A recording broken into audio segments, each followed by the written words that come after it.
Энэ өдөр бол зөвхөн хэлний баяр биш, Оросын соёл, уран зохиол, хөгжим дүрслэх урлагийн нэгдэл болсон онцгой өдөр байлаа. Исценкагийн байранд болсон энэхүү арга хэмжээний гол цөм нь Орос хэлийг сурталчлах, хүндэтгэх, залуу үед өвлүүлэх зорилготой. Арга хэмжээний хүрээнд Орос хэл шинжлэх ухаан, соёлыг Монгол түгээн дэлгэрүүлсэн хүмүүст шагнал гардуулах ёстой боллоо. Өдөр Орос хэлний өдөр буюу Александр Сергеевич Пушкинийн нэрээр төрсөн өдөр тийм ээ. Тэгээ мөн түнчлэн Орос хэлний баярын өдрийг бид нар 10 оноос хойш тэмдэглэж ирсэн.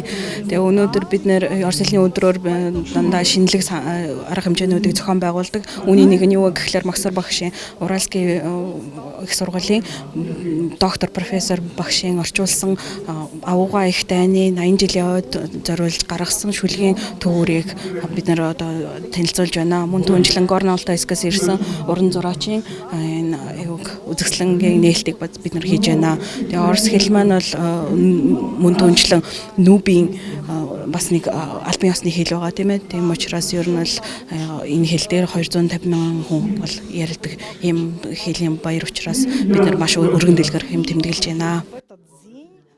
Түнчлэн бүжгийн урлагийн салбарт олон жил ажилласан хүндэт жуух бичиг Орос хэлний курсын багш нар талархлын захидал гартууллаа. Үүнээс гадна бяцхан Пушкиний тэмцээн 2025 уралдаан амжилттай болж өнгөрч хөдөө орон нутгийн зурагчид ч шагналт байранд шалгарсан олон хүнийг баярлууллаа.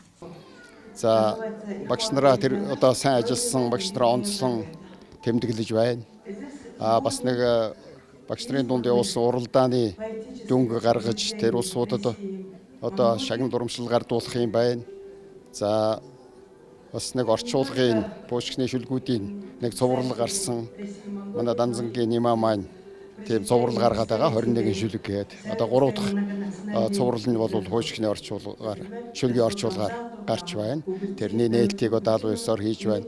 Ийм арга хэмжээнд зохион байгуулж байгаамаа. За манай одоо улсад бол нийт нэг 600 гэдэг баха да гаруй тий Орос хэлний багш ажилдаг. Оросын яруу найраг хөгжмийн урлагтай салшгүй холбоотой гэдгийг харуулсан хөгжмийн тоглолтууд баярыг чимлээ. Скватрын концертмейстрийн төгөлдөр хуурын их шиг олон хүний сэтгэлийг хөдлөглөө. Монголд ирэх туйлын хүсэл мөрөөдөлтэй байсан учраас би энэ үзэсгэлэнгээ мөрөөдөл гэж нэрлсэн юм аа.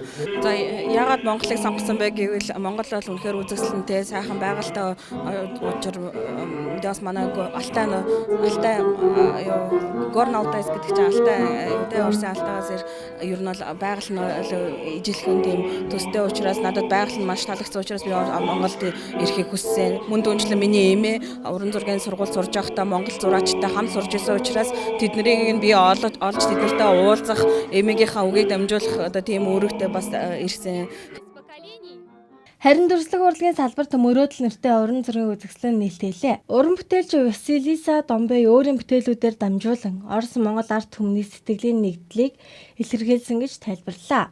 Үзэсгэлэнд хөрөг байгаль Библийн сэдэв бүхий 60 гаруй уран бүтээл зураг дэлгэгдсэн нь соёлын удирдлагыг төгс дуусгалаа.